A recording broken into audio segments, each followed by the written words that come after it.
Yesterday I posted that sometimes yoga philosophy might feel a bit off or not that relevant to our lives, and I wanted to talk about that a little bit more.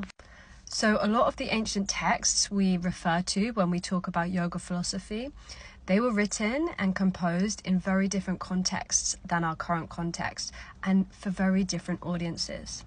So the majority of yogic texts were composed for renunciates, ascetics. Renunciates are those, generally men in these contexts, who renounce the world in order to pursue spiritual goals of enlightenment. Today we often explore these texts and the ideas within them when we consider yoga philosophy, but we often don't take into account the context within which they were written and actually acknowledge a difference between context and audience than today and then. Now, the issue, if we don't take into account context, is we think we can pick these concepts, these ideas out of ancient texts and just pop them into our own modern context. For example, yoga is about liberation, spiritual liberation, enlightenment. And then we can start to think, okay, I practice yoga and the goal of yoga is spiritual enlightenment, and that's what I'm pursuing.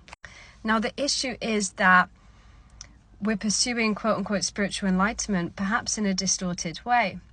So we are looking at these renunciate texts, but we are householders. And we don't do the work to recontextualize what enlightenment or what these ideas and concepts might mean in our own modern lives as people in the world, not people who necessarily renounce and reject society. The other thing is this can easily lead to a exaggeration or proliferation of ego, because when people start getting a bit lofty about, oh, I'm pursuing enlightenment, I practice yoga, it can lead to spiritual bypassing at the expense of actually loving other people, connecting to other people, and doing good in the world.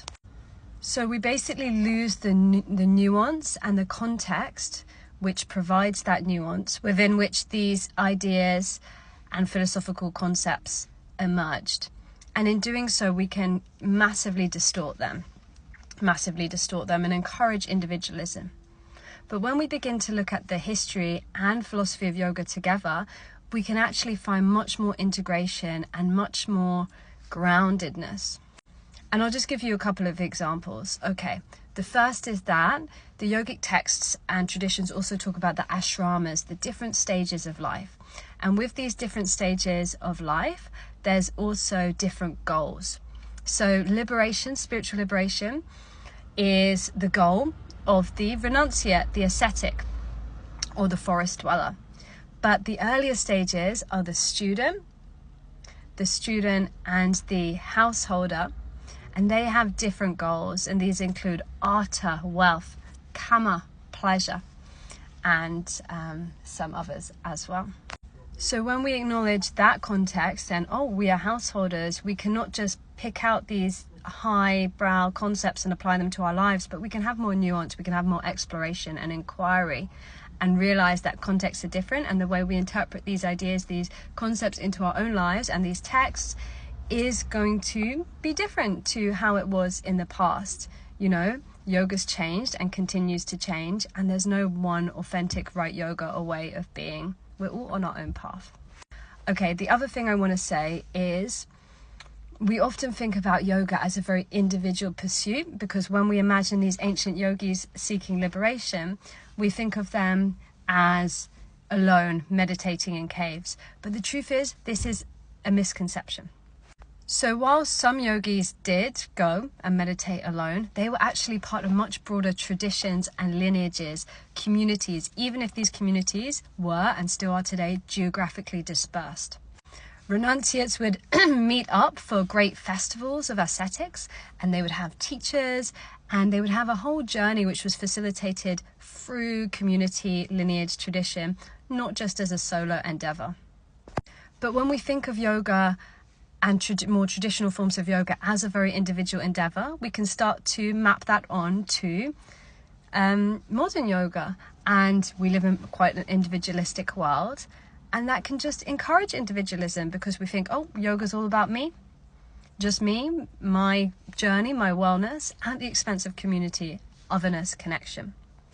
Yeah, connection truly nourishes us. And as a yoga teacher myself, and practitioner, of course, I often find the most joy and spiritual depth through connecting with others.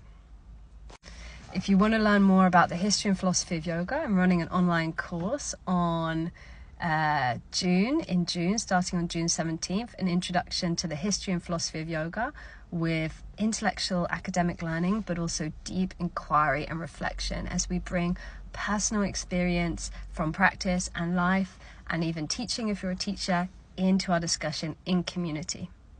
So we'll very much be integrating our own background as householders, our lived experience, and also fighting that individualism by coming together in this journey.